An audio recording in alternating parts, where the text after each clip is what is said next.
जब सैया पे लेटे हुए थे तो उन्होंने कहा कि मैं गंगा पुत्र, पूरा जीवन ब्रह्मचर्य का पालन किया, आखिर मैं किस जन्म का ऐसा पाप भोग रहा हूँ, क्या मैंने किया था।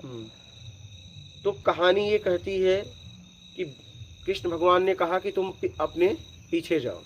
जाते जाते जाते जाते अपनी ऊर्जा से वो 20 जन्म गए और 20 जन्म तक उन्होंने कुछ नहीं किया था। तो बोले मैं तो 20 जन्म तक कुछ नहीं किया हूँ। बोले इसके आगे जाओ। बोले मेरी क्षमता अब नहीं है।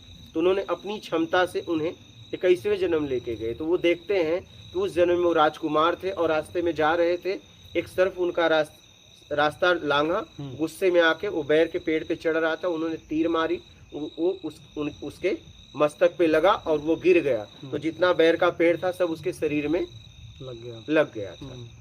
तो बाण वो था, फिर अर्जुन को एक और मारना पड़ा था। समझ रहे हैं?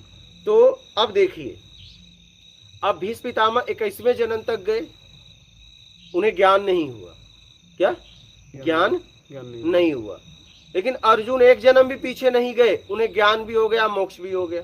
तो हम काहे को अपनी ऊर्जा को पीछे जाने में लगाएं? मेरी बात समझ पा रहे हो?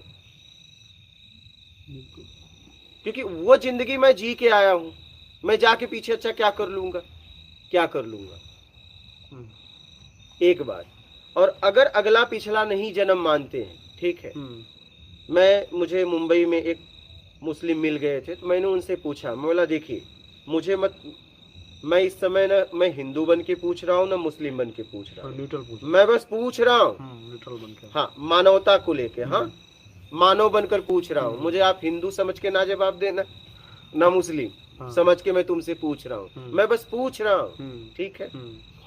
मैंने कहा कि आप मुझे बताइए कि अगर अगला पिछला नहीं होता, ठीक है, तो एक बात बताइए कि कोई भी जन्म लेता है, कोई अपाहिज, कोई राजा के यहाँ, कोई रंग के यहाँ, कोई कुरूप, कोई सुंदर, कोई धनवान, कोई गरीब, कोई झोपड़ी में, कोई महल में, कोई रोगी, कोई स्वस्थ, कोई पैदा होते हुए रोग एकदम मतलब सोया हुआ है, कुछ नहीं कर सकता, पानी भी अपने हिसाब हाथ से नहीं पी सकता। तो एक तड़प रहा है, एक सुखी है, एक निरोगी है, क्यों ऐसा, क्यों? बोले खुदा की मर्जी। बोला खुदा की मर्जी?